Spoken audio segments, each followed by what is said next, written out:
유엔 안전보장이사회가 사상 최강이라는 가장 강력하다는 대북 제재결의 2371호를 채택한 지 한 달이 이제 지났습니다. 하지만 눈 하나 꿈쩍하지 않는 북한. 이유가 다 있었던 것 같습니다. 뉴스탑10 팀이 네 번째로 준비한 소식인데요. 자, 북한의 핵실험 강행에 압박을 가하기 위해서 경제적인 제재를 강하게 하고 있는데 북한 내부에서는요. 워낙 오랫동안 제재를 받아와서인지 이 대북 경제 제재에 대해서 내성이 생겼나 봅니다. 자, 별로 북한 경제가 흔들리지 않고 있다. 이런 얘기가 들려요. 심지어 장마당 경제는 더 안정이 되고 있다. 이런 얘기가 들리던데 어떻습니까? 네, 북한이 사고를 치기 전에, 그러니까 네. 도발하기 전에 제재가 올 걸 분명히 예측을 하고 네. 금년 초부터 중국으로부터 많은 생필품을 수입을 해놓은 상태입니다. 더군다나 이제 바로 이 원유 같은 경우도 러시아 쪽으로부터 이렇게 많이 사들여놨기 미리 때문에 대비를 해놨군요. 네, 지금은 현재는 안정적입니다. 안정적이지만 이게 시간이 좀 가면 갈수록 네. 북한 체제가 흔들릴 가능성이 굉장히 높습니다. 그래서 그렇군요. 실제적으로 제재가 제대로 시작된 것은 금년 2월 이후이기 때문에 네. 이제 6개월 해보고 제재의 효과가 있다 없다 할 필요는 없어요. 네. 제가 볼 때는 시간이 가면 갈수록 아마 김정은이가 굉장히 흔들릴 거다. 그리고 북한이 최근 들어서 도발을 굉장히 속도를 빨리 하는 이유 자체가 네. 견디기 힘든다는 몸부림이라고 볼 수도 있는 겁니다. 네. 자, 특히 북한에 있는 장마당은 사실 이 경제 원리가 작동하는 곳이기 때문에 이런 외부 요인에 굉장히 예민할 수밖에 없는 시스템 아닙니까? 그럼에도 불구하고 자, 북한이 핵실험을 강행하고 미사일 도발을 하고 있는 이런 상황에서 경제 제재를 받지만 안정이 되고 있다면서요?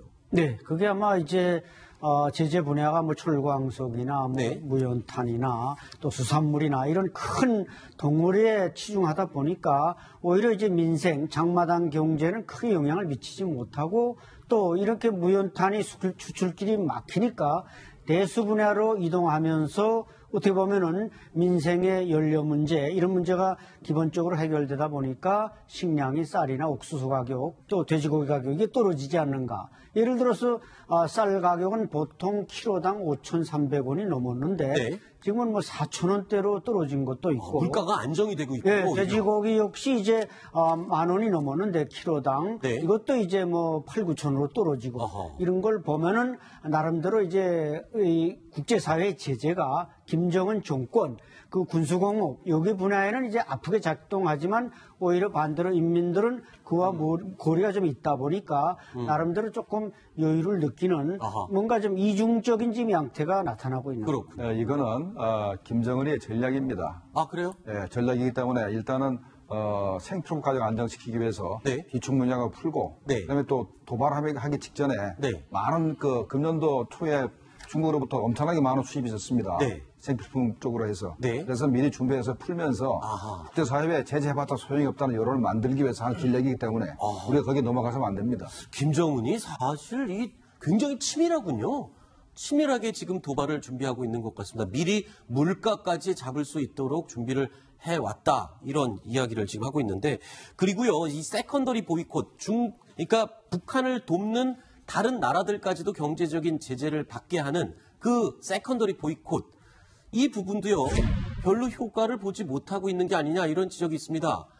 그래서 살펴봤더니 북한 김정은을 버티게 하고 있는 3대 돈줄이 있었습니다.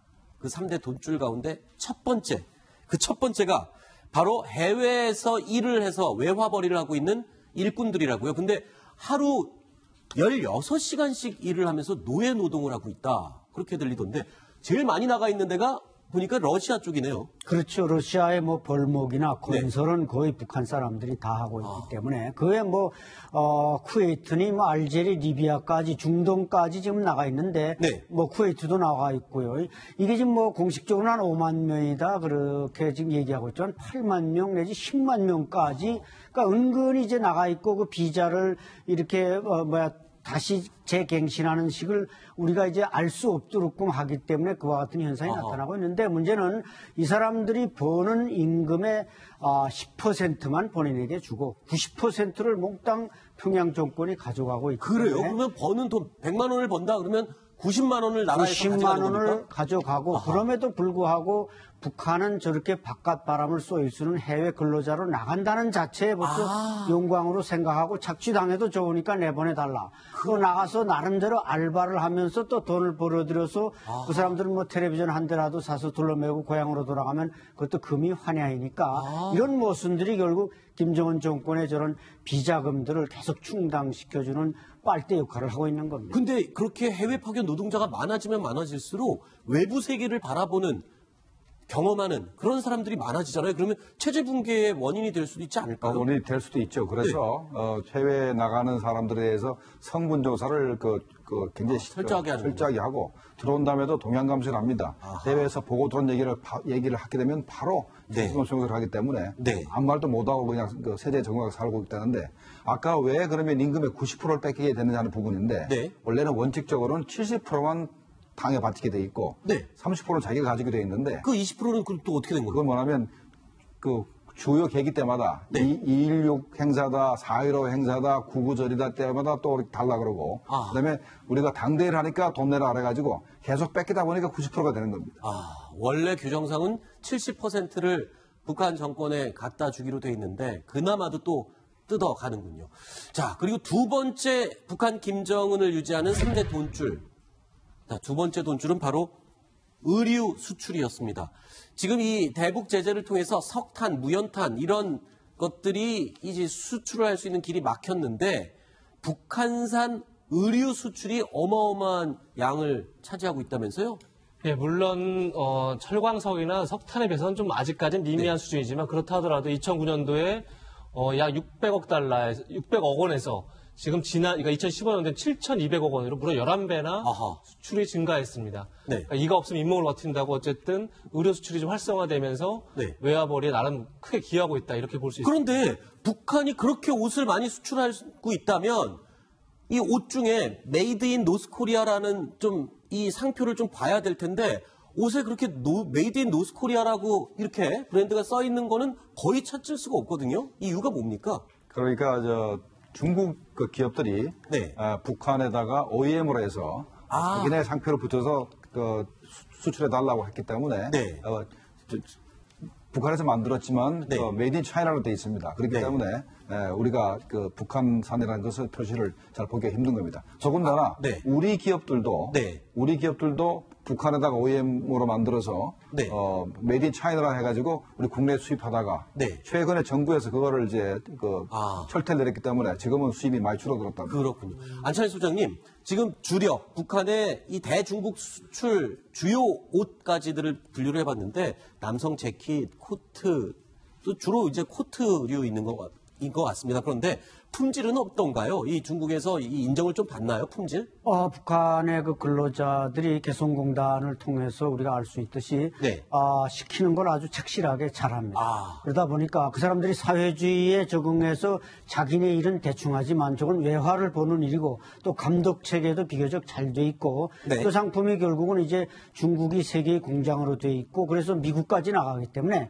중국에서 요구성이 대단히 높다 보니까 저걸 꼼꼼하게 바느질을 해야지 잘못하면 저게 가격 체계나 이런 데서 북한이 불이익을 당하기 때문에 상당히 그 질적으로 생산하고 있습니다. 그렇군요. 자, 북한을 견디게 하는 세 가지, 이 두 가지를 살펴봤고요. 세 번째는 바로 원유입니다. 자, 그런데 지금 중국으로부터 대부분의 원유를 공급받고 있는데 지금 러시아의 눈치를 보느라고 중국이 지금 함부로 원유 공급 중단을 할 수가 없는 그런 처지라면서요? 그렇죠. 만약에 중국이 원유 공급을 중단하면 앞으로 북한이 러시아의 위성국이 될 수도 있다라는 우려를 하고 있는 겁니다. 아까 잠깐 얘기를 했지만. 그래서 중국 입장에서는 원유의 완전한 중단은 좀 힘들고 공급량을 좀 줄이든가 아니면 어떤 특정 기간만 중단할 수 있는 그런 그 부분적 중단을 현재 생각하고 있는 것 같습니다. 자, 이와 관련해서 우리 정부도요, 북한을 향한 세계의 제재 강도가 심해지는 와중에 우리의 입장, 우리 정부의 입장도 이야기를 했습니다. 이낙연 총리가 한 말입니다. 들어보시죠. 매우 엄중한 상황입니다. 북한의 완전한 핵무장까지 시간이 많이 남아있지 않아 보입니다. 북한의 폭주를 멈추게 할 특단의 대책이 화급합니다. 대화는 궁극적으로 필요하지만 지금은 북한과의 대화를 거론할 때는 아니라고 봅니다. 문재인 대통령은 대북 원유 공급 중단, 해외 노동자 송출 금지와 같은 북한의 외화 수입원 차단을 비롯한 강력한 대북 제재를 주변국에 요청하고 있습니다. 네, 반복되는 도발 그리고 반복되는 국제사회의 북한에 대한 경제 제재 계속 이게 반복되다 보니 북한 체제가 또 이 경제 제재에 대한 내성까지 갖추게 됐다라는 이야기를 나눠봤습니다.